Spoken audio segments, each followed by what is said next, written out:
ഇന്നത്തെ ആൽത്തൂർ വാർത്തകൾ വായിക്കുന്നത് സുബിൻ ഷെരീഫ്. തിരുനല്ലാപുരം.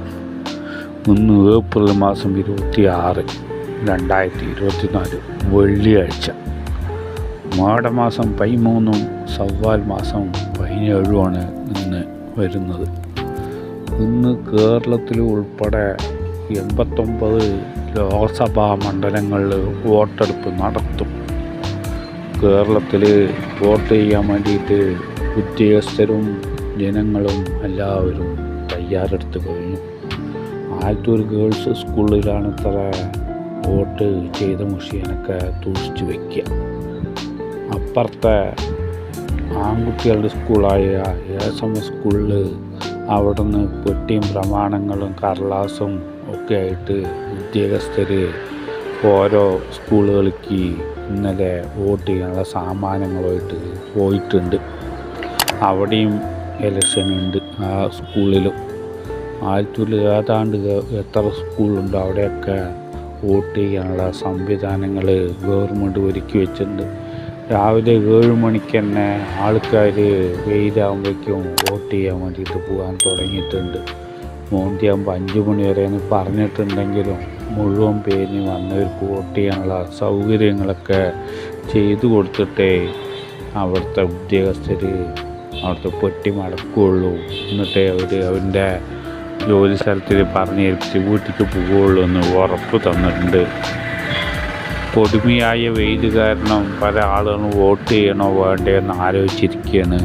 എന്നാൽ ഇക്കുറി എങ്ങനെയെങ്കിലും വോട്ട് ചെയ്തിട്ട് നാടിനെ രക്ഷപ്പെടുത്തണമെന്നാണ് കുറേ ആൾക്കാർ, വയസ്സായ അമ്മമാർ, അപ്പന്മാരൊക്കെ പറയുന്നത്. ഇന്ത്യയെ രക്ഷിക്കണമെങ്കിൽ UDFന് ഒരിക്കൽ കൂടി നിങ്ങൾ വോട്ട് ചെയ്യണം. കേന്ദ്രത്തിൽ BJP ഭരണം അവസാനിപ്പിക്കാൻ ഒറ്റക്കെട്ടായിട്ട് എല്ലാ ആൾക്കാരും വോട്ട് ചെയ്യണമെന്ന് രാഹുൽ ഗാന്ധി പറഞ്ഞു. കേരളത്തിൽ LDF സ്ഥാനാർത്ഥികളെ വിജയിപ്പിച്ചാലേ നാടിന് വികസനം ഉണ്ടാകുകയുള്ളൂ എന്ന് പിണറായി വിജയനും സംഘവും പറഞ്ഞു. കണ്ണൂരിൽ EP ജയരാജനും K സുധാകരനും തമ്മിൽ 1-2 പറഞ്ഞ് വക്കാണുണ്ടായി. സുധാകരൻ പറയണ വേണ്ടി വന്നാൽ ഞാൻ BJPക്ക് പോകും പറയുന്നുണ്ട്.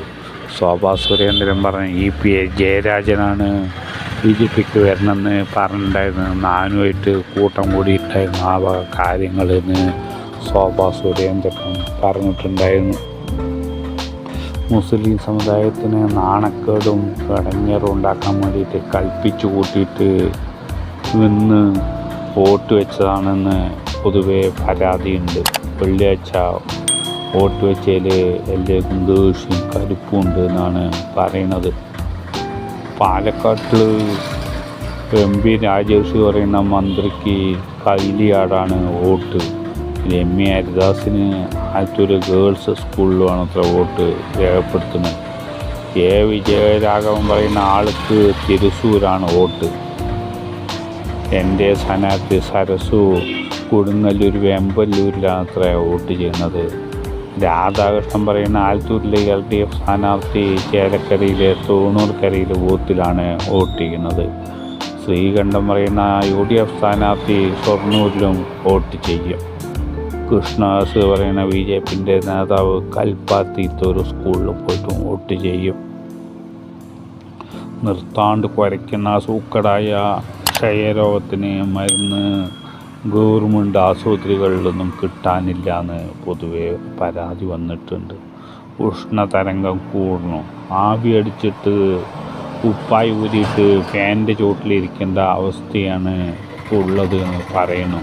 ഉപ്പായി ഊരാൻ പറ്റാത്തൊരു എന്ത് കാട്ടുമെന്നാണ് ചോദിക്കുന്നത്. പല വീടുകളിലും ഇപ്പോൾ AC വാങ്ങി തുടങ്ങിയിട്ടുണ്ട്. കറണ്ടില്ലെങ്കിൽ മൊത്തം പണി കിട്ടുന്ന അവസ്ഥയും വന്നിട്ടുണ്ട്. ആവി അടിച്ചിട്ട് അരച്ചിറങ്ങ് ആളുകളുടെ മേലെയൊക്കെ വന്നുകൂടിയിട്ടുണ്ട്. വെളിയിലിറങ്ങിക്കഴിഞ്ഞാൽ ഒരു തരി കാറ്റില്ല എന്നാണ് പറയുന്നത്. അല്ലെങ്കിൽ ഇളം കാറ്റൊക്കെ കിട്ടുമ്പോൾ ഒരു കുളിർമ ഉണ്ടാകുന്ന സംഭവമായിരുന്നു. ഇപ്പോൾ കാറ്റ് പറയുന്ന സാധനമില്ല. ഫാനിട്ടാൽ തന്നെ ചൂട് കാറ്റാണ് വരുന്നതെന്നാണ് പറയുന്നത്. കോയമ്പത്തൂരിൽ 9 ജില്ലകൾ ഉൾപ്പെടുന്ന തമിഴ്നാട്ടിൽ ചൂട് കൂടിയിട്ട് ആളുകൾക്ക് പാട്ടും പറമ്പത്തും പണിയെടുക്കാൻ പറ്റുന്നില്ല, കണ്ടത്തിലിറങ്ങാൻ പറ്റുന്നില്ല എന്ന് പറയുന്നുണ്ടായിരുന്നു. പലസ്തീൻ പറയുന്ന രാജ്യത്ത് ജനങ്ങളെ നേരിട്ട് കൊല്ലാൻ വേണ്ടിയിട്ട് ഇറങ്ങിത്തിട്ടുണ്ട് ജൂത സൈനികർ. കണ്ണി കണ്ടവനെ വെടിവെച്ച് കൊന്ന് ആളുടെ എണ്ണം കുറയ്ക്കുകയാണ് അവരുടെ ലക്ഷ്യം. അൽ-അഖ്സ പറയുന്ന പള്ളിയിൽ ജൂതന്മാർ കയറി നിരങ്ങി അവിടെയുള്ള സാധനങ്ങളെല്ലാം നശിപ്പിക്കുകയും അവരുടെ പ്രാർത്ഥന അതിൻ്റെ ഉള്ളിൽ നടത്തുകയും ചെയ്തിട്ടുണ്ടായിരുന്നു. ആദ്യത്തെ ജമാഅത്ത് പള്ളിൻ്റെ മുമ്പത്തുള്ള കായ്കറിക്കടയിൽ വിൽക്കാൻ വെച്ചിട്ടുള്ള കോഴിമുട്ടകൾ വെയിൽ കൊണ്ടിട്ട് വിരിഞ്ഞു. കുറച്ച് കോഴിക്കുഞ്ചുകളിനെ ആ വകയിൽ ആ പീഡിയക്കാരെനിക്ക് കിട്ടിയെന്നാണ് പറയുന്നത്. മാധ്യമ പേപ്പറിൽ ഇന്നത്തെ അതിനെ പറ്റിയിട്ട് പ്രത്യേകം പറയുന്നുണ്ട്. ആലത്തൂർ സോതപ്പെട്ട അതിൻ്റെ മുമ്പത്ത് വെച്ചിട്ട് ഇന്നലെ മോന്തിയാകുമ്പോൾ ഉച്ചതിന് കുറേ കഴിഞ്ഞിട്ട് കല്ലട ബസ്സും ഒരു കാറും തമ്മിൽ കൂട്ടിമുട്ടി ഭയങ്കരമായ അപകടമുണ്ടായി. ബസ്സിൻ്റെ പല്ലിഞ്ചെറിയൊക്കെ പൊട്ടിപ്പൊളിഞ്ഞ് വെള്ളമൊഴിക്കുന്ന റേഡിയേറ്റർ എന്ന സാധനം ഒടിഞ്ഞ് കെട്ടിത്തൂക്കിയ പോലെ അവിടെ കിടക്കുന്നുണ്ട് സംഭവ സ്ഥലത്ത്. ബസ്സുകാരൻ്റെ ഭാഗത്താണ് തെറ്റ് പറ്റിയിരിക്കുന്നത്. ഇടവും വരവും നോക്കാണ്ട് കണ്ണും ചെകിടും നോക്കാണ്ട് ആ ബസ് കാറിൽ കൊണ്ട് ഇടിച്ചു എന്നാണ് പറയുന്നത്. കാറിൽ ഒരു അമ്മയും മകളും കാവ് സീറ്റ് ഉണ്ടായിരുന്നു. അവർ സീറ്റ് ബെൽറ്റ് ഇട്ടത് കൊണ്ടും തനിയെ കാറ്റ് നിറയുന്ന പൊള്ളം വലുത് അവൻ്റെ വയറ്റിൽ വന്ന് തടഞ്ഞു നിർത്തിയത് കൊണ്ടും അയ്യമ്മയ്ക്ക് കാര്യമായ പരിക്കൊന്നുമില്ല. അയ്യമ്മയ്ക്ക് മൂറന്ന് വകറിയിട്ടുണ്ട്.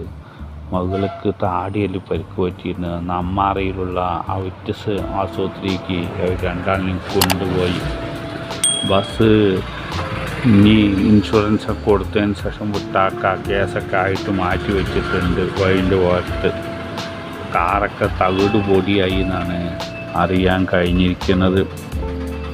ആലത്തൂർ ഇവിടെ തെരഞ്ഞെടുപ്പ് പ്രചാരണത്തിന് വന്ന വാഹനത്തിൽ നിന്ന് ആയുധങ്ങൾ, കണ്ടത്തിൽ പണിയെടുക്കും കാട് വെട്ടാൻ കൊണ്ടുപോകുന്ന കുറേ കൊടുവാളുകളൊക്കെ കണ്ടുപിടിച്ചു.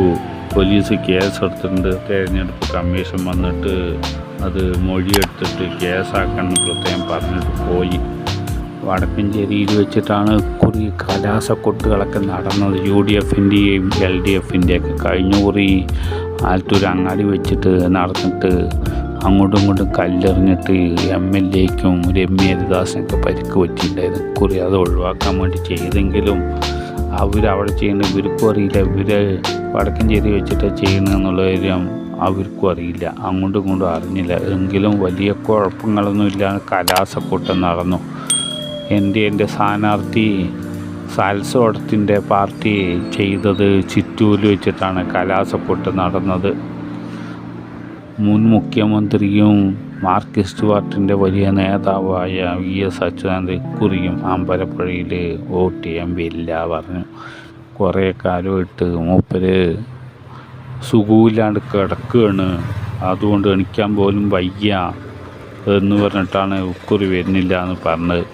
സിനിമ നടനും സീരിയൽ നടനുമായ മോഹനകൃഷ്ണന് അന്തരിച്ചു.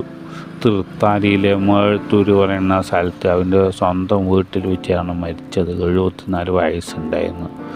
ഓപ്പറേഷനൊക്കെ കഴിഞ്ഞിട്ട് 1 കൊല്ലത്തോളമായിട്ട് വീട്ടിൽ കിടക്കുകയായിരുന്നു. അവൻ്റെ ഭാര്യ അവിടുത്തെ ഒരു സ്കൂളിൽ ടീച്ചറാണ്. അദ്ദേഹത്തിന് ആദരാഞ്ജലികൾ അർപ്പിച്ചു കൊള്ളുന്നു. ഇന്നത്തെ ആലത്തൂർ വാർത്തകൾ കഴിഞ്ഞു.